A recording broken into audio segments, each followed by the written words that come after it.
मांगा करो अल्लाह से या अहले बैत के पास जाओ। एक तो मासूमीन की रस्म है, फरमा जब दुआ करो अपने लिए न किया करो। मौला का एक चाहने वाला था, साहबी था, कोई शख्स कहता मैंने देखा मैदान अरफात में 1.5 घंटा सजदे में सर रख के दुआ दुआ दुआ दुआ रोए जा रहा है, रोए जा रहा है। 1.5 घंटे के बाद में उसके पास गया, मैंने कहा माशाल्लाह आज आपकी दुआ की कैफियत बड़ी अच्छी थी, आपने गिरिया किया, एक आपका कल्ब गोया हाजिर था अल्लाह की दरबार में। उसने कहा तुझे पता है मैंने एक दुआ भी अपने लिए नहीं की, सारी मोमिनों के लिए, मुसलमानों के लिए, सब के लिए की। कहा एक भी अपने लिए नहीं की? कहा नहीं। कहा अपने लिए क्यों नहीं की? कहा क्योंकि मेरे मौला का कौल है कि अगर कोई किसी और के लिए दुआ करता है खुदा 1 लाख गुना जो उसे देता है उससे बढ़ा के तुझे अता करेगा। कि अपने लिए दुआ करूंगा मुझे पता नहीं कबूल हो ना हो, मसलहत हो ना हो, लेकिन जब उसके लिए करूंगा तो रिटर्न में खुदा 1 लाख मुझे ही तो अता करेगा। तभी आप दुआ कर रहे अल्लाहुम्मा मक्सुकुल उरियान, सबके लिए दुआ कर रहे हो ना। आगे हसनजादे आमली फरमाते मैंने किताब लिखी, आगा तबातबाई को दी, किबला जरा किताब को पढ़ें, कोई गलती वलती हो तो बताएं। का कुछ दिनों के बाद गया कि किताब मैंने पढ़ ली, बड़ी अच्छी किताब लिखी है, लेकिन का हसनजादे आमली इस किताब के मुकद्दमे में तूने अपने लिए दुआ की है, मोमिनियों के लिए दुआ क्यों नहीं करवाई? इस कदर ज़राफत रखते थे कि एक तो मोमिन जब दुआ करे सिर्फ अपने लिए न करे, सबके लिए दुआ करो। तो जिसके लिए जो मांग रहे हो वो खुदा तुझे भी क्या करता है? अता करता है। ये रस्म थी मासूमिन की। जनाब सैयदा के लिए मनकूल है, उस जख्मी पहलू के साथ बीबी किसके लिए दुआ कर रही थी? मदीने वालों के लिए दुआ कर रही थी। इमाम हुसैन किसके लिए दुआ कर रहे हैं? मुसलमानों के लिए दुआ कर रहे हैं, क्योंकि जो आप उनके लिए मांग रहे हो वो ऑटोमेटिकली खुदा किसे अता करता है? आपको भी अता कर देता है। दूसरों के लिए मांगने का मतलब ये कम नहीं है, ये बहुत ज्यादा है। उसके बदले में जो खुदा देगा वो इतना है कि आपके तसव्वुर से भी बहुत ज्यादा है।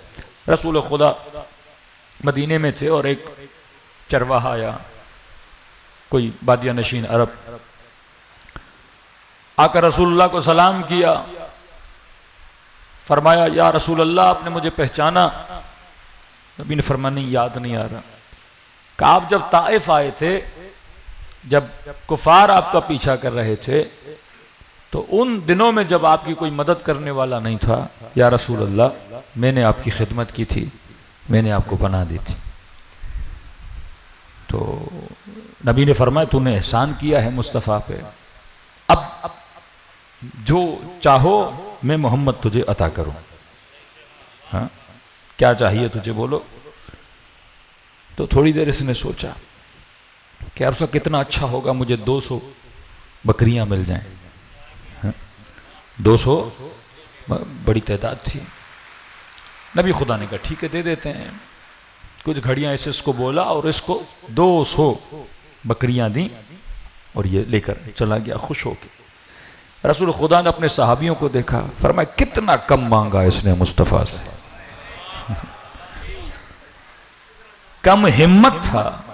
मैंने कहा आज मुस्तफ़ा से मांगो जो तुझ चाहिए, फरमाया कितना कम हिम्मत था, इसकी हिम्मत इतनी कम थी, इसने सिर्फ मुस्तफ़ा से क्या मांगा? 200। काहे काश इसकी हिम्मत बनी इसराइल की उस बुढ़िया की तरह होती।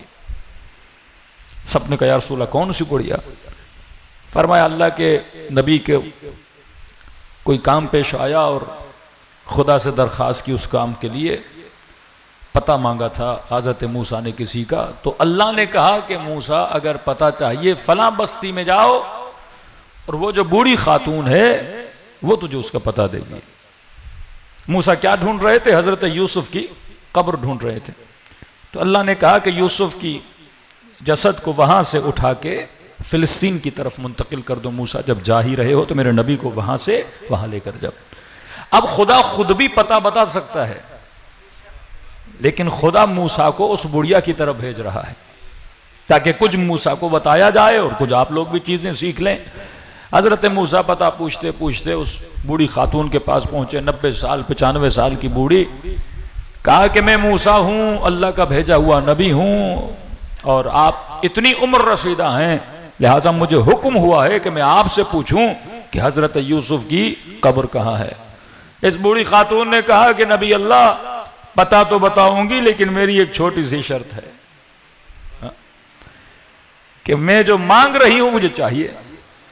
कहते हजरत मूसा थोड़ा सोचने लगे, फौरन हजरत जिब्राइल नाजिल हुए कि मूसा सोच क्यों रहे हो, देना तो मैंने है। हाँ, तुम्हारी जेब से तो कुछ नहीं जा रहा, सोच में क्यों पड़ गए हो? बोलो इस बूढ़ी खातून को, जो चाहिए मेरा रब तुझे क्या करेगा? अता करेगा। हजरत मूसा ने कहा ठीक है भाई, जो चाहिए हम तुझे अता करेंगे। क्या मूसा बस इतना चाहिए, जन्नत में जहां आपका घर होगा उसके साथ साथ मुझे अपना घर चाहिए। बूढ़ी थी पर हिम्मत वाली थी। हाँ, होती कोई और दुनियादार होती तो कहते कोई ऐसा शरबत पिलाओ मूसा मैं जवान हो जाऊं, फिर से हसीन हो जाऊं। लेकिन उसने वो हुस्न मांगा जिस हुस्न को कभी फना नहीं है। उसने हजरत मूसा से क्या मांगी?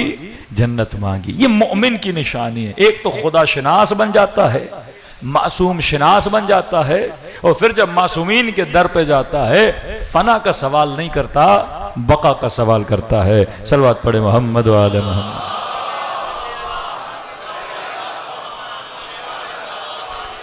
सैकड़ों रिवायतें और हदीसें हैं जिसमें आप मासूमीन अलैहिस्सलातु वस्सलाम की विलायत को इस मिंबरों से सुनते हैं।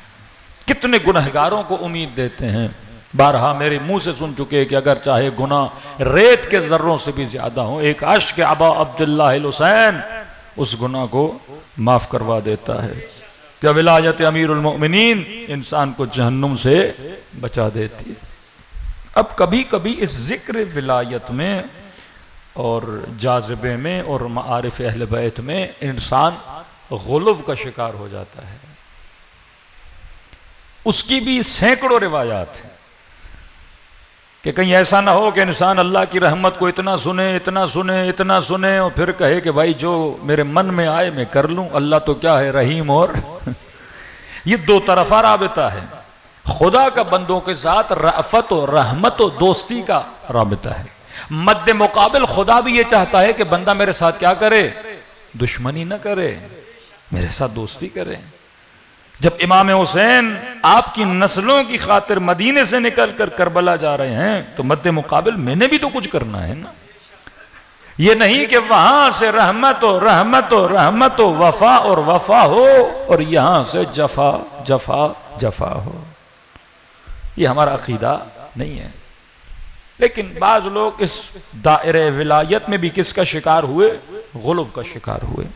कई ऐसे रावी, कई ऐसी शख्सियात जिन पर मासूमीन ने लान किया है, उन पर लानत भेजी है।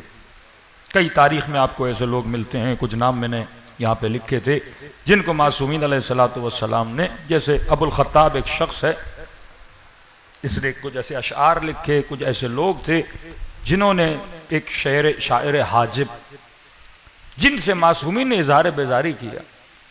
फरमाया कभी भी उस विलायत के अंदर लोगों के लिए मुगालता पैदा न किया करो। तबशीर भी है साथ में इंजार भी। मसलन ये शायर था, इसने शेर लिखा कि अगर मुआमिले ये हशर ब अलीस, अगर हशर का मुआमिला अली के साथ है तो फिर जो मन में आए करो। कुछ लोग ऐसे हैं कि अगर अहले विलायत तो अब न नमाज की जरूरत है, न रोजे की जरूरत है, न इबादत की जरूरत है, अब जो मन में आए करो। जब मामला हशर अली के साथ है तो अली क़सीमुन नार वल जन्ना है, तो लिहाजा जो भी होगा वही देखा जाएगा। हम तो अमीरुल मोमिनीन के दामन को पकड़ लेंगे। इस शायर कहता मैंने शेर लिखा कि अगर मामले हशर ब अली, बस हर ख्वाहत जो दिल में आए वो करो।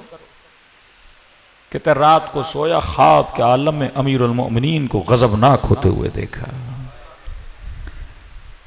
का इतने गजबनाक हुए अमीरुल मोमिनीन मुझ पे कि तुम ये लोगों को क्या सिखा रहे हो कि अगर मामले हशर ब अलीस फिर जो भी मन में आए करो। इमाम ने कहा इस तरह कहो कि अगर मामले हशर ब अलीस, अगर हशर का मामला अली के हाथ में है तो रुख अली से शर्म करो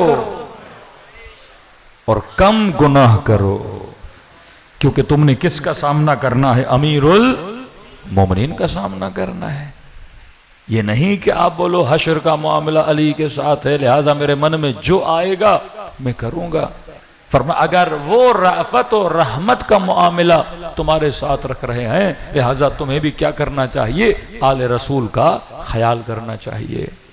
कई लोग ऐसे थे, एक दायर था इमाम रज़ा का, मौला की ज़ियारत को गया, वापस तेहरान गया तो किसी आलिम ने कहा मैंने ख्वाब देखा है तुमने इमाम रज़ा को 3 तमाचे मारे हैं।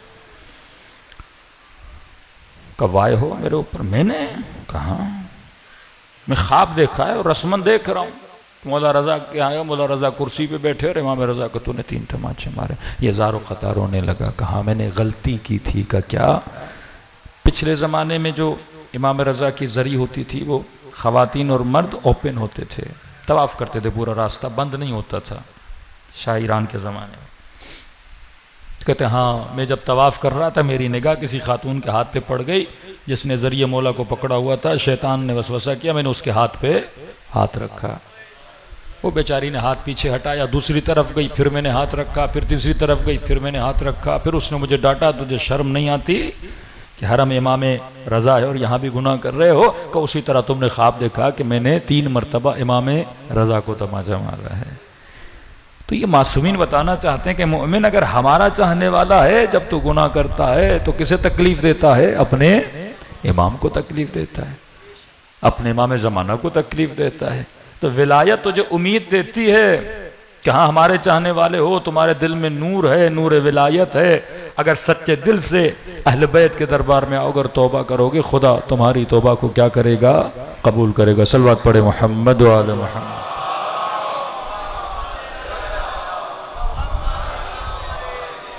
व अज्जिल फरजहुम। बाज़ औक़ात हम अपनी छोटी गलती को छोटा समझते हैं पर अल्लाह की दरबार में बहुत बड़ी होती है। बाज़ औक़ात अपनी छोटी नेकी को छोटा समझते हैं लेकिन अल्लाह की दरबार में बहुत